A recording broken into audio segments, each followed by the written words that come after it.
In human history, there are moments that are hard to believe. Moments that make us ask, can survival be more important than principles? Can life itself justify cooperation with those who seek your extermination? This is not a fictional story, but a real one, the Haavara-Agreement, a deal between the Nazi regime, the greatest enemy of the Jews, and Jewish organizations searching for a way to survive. A strange, gray deal that still sparks debate among historians today. After World War I, Germany was nothing but a collapsed state. Inflation made the currency worthless. Millions were unemployed. Despair filled the streets. In this climate, the Nazi Party rose to power, carrying promises of revival, but also a deep hatred of Jews. German Jews represented a successful middle class: doctors, lawyers, merchants, factory owners. But the rise of Nazism made them a direct target. Laws began to restrict them. Their businesses were confiscated. Their lives turned into hell. And by early 1933, German Jews realized the future in Germany was completely closed. The only solution, emigration. But Nazi law was clear. They had no right to take their money with them. They had to choose. Either leave Germany penniless, or remain under the power of a system planning their extermination.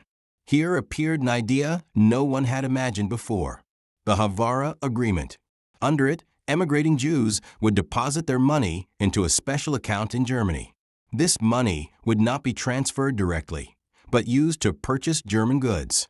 A Jewish company in Palestine called Haavara or Paltru would import these goods, sell them there, and when the emigrating Jew arrived, he would receive part of the value of his assets. In this way, Jews found a complicated but effective path to transfer their wealth. At the same time, the Nazis gained something more important: stimulation of the German economy and expansion of exports, at a time when Germany was surrounded by the economic boycott imposed by Jews abroad. It was a profitable deal for both sides, but it was a deal with the devil. Through this agreement, more than 50,000 German Jews emigrated to Palestine between 1933 and 1939.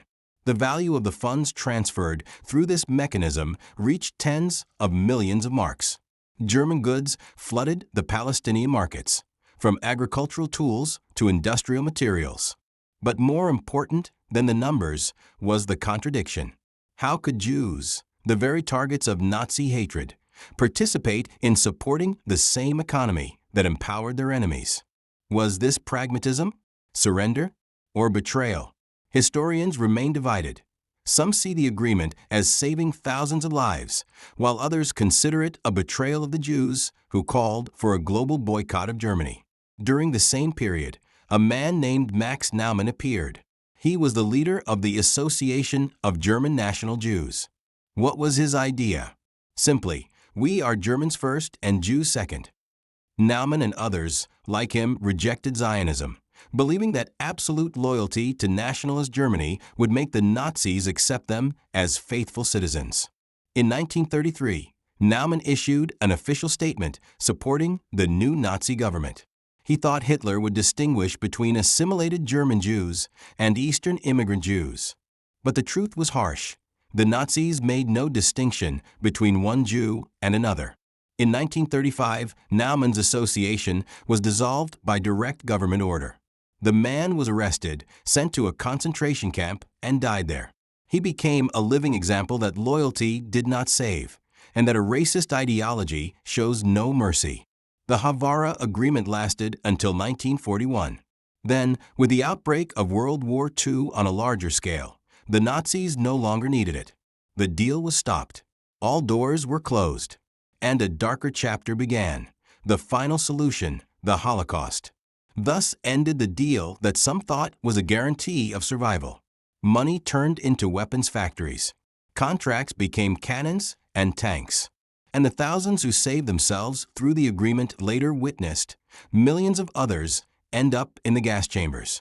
This story is not about absolute good or absolute evil.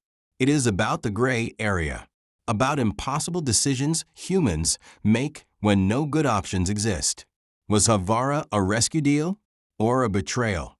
Was Max Naumann naive or a victim of a deadly illusion? The answer remains unresolved.